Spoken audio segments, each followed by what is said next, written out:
An Indianapolis firefighter is currently in the Ukraine despite all of the unrest there. He and his wife are in the middle of adopting 2 teenagers. His wife is staying in contact from central Indiana. Eyewitness News reporter Jeremy Brilliant spoke about getting her husband and the kids out of a country that's in turmoil. It's a portrait of a happy family. This picture taken over the summer when the Lucases hosted 17-year-old Dominic and his 15-year-old sister Emily. The teens are orphans from Ukraine.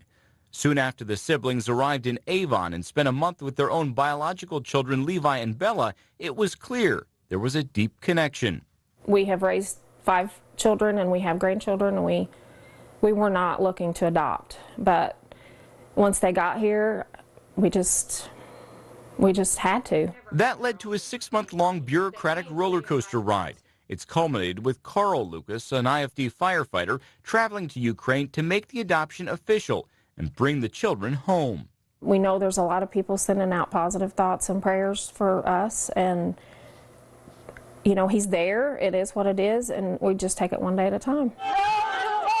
Carl's trip last week came at the height of unrest in the Eastern European country. Nearly 100 people have been killed and hundreds more injured in violent riots in the capital, Kiev. These are our kids, and people have asked Carl, why would you do that? Why would you go over there with it being so dangerous? And he said, if your child was there, what would you do? Kathy speaks to Carl on a daily basis and looks at pictures from the past summer, hoping there are more fun times like these in the near future once everyone is home together. It's kind of like waiting on a baby. You know, that's how I feel is I'm just giving birth to 2 teenagers instead.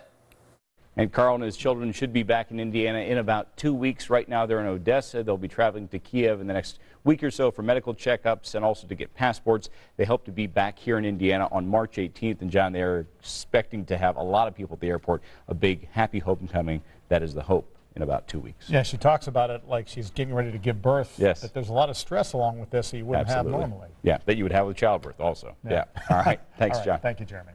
Meanwhile, this is something you're going to want to see. A team of Warren Central whiz kids won a national robotics competition. Yeah, now they are not your typical team. Here's Eyewitness News education reporter Rich Van Wyck, who says they actually figured out how teamwork plus diversity can really equal success. A box full of gizmos and gears, webs of wiring and computer controllers, automatically, almost magically, counts and spits out prescription pills to the right patient at the right time. Engineering majesty not from Silicon Valley researchers, but instead the work of Warren Central High School whiz kids. I can't help but notice the smiles. How happy are you guys? Happy. It's a very exciting experience. Phenomenal. Phenomenal. Phenomenal. They beat high school engineering teams from Indiana and Pennsylvania to become U.S. champs, a triumph for a rare combination of kids. Do you get the fact that you're not the usual suspects? We've been told, yes. Yeah. John and Brian, Emma and JD, and Portia, who couldn't make it to the interview.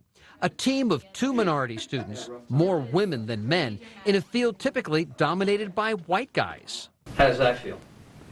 Empowering. It's great. Along their winning ways, they did see women on competing teams. Surprisingly, I don't think I saw any other minorities either. No. How does that make you feel? Diverse. Diverse. Yeah. In a good way, yeah. the students conceived, designed, and built their pill dispensing contraption in the lab of Warren's Walker Career Center. Who's the smartest one of the bunch?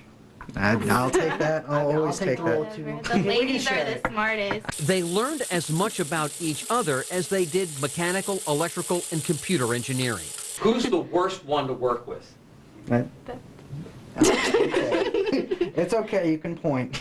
The point is, working together, they worked out their differences.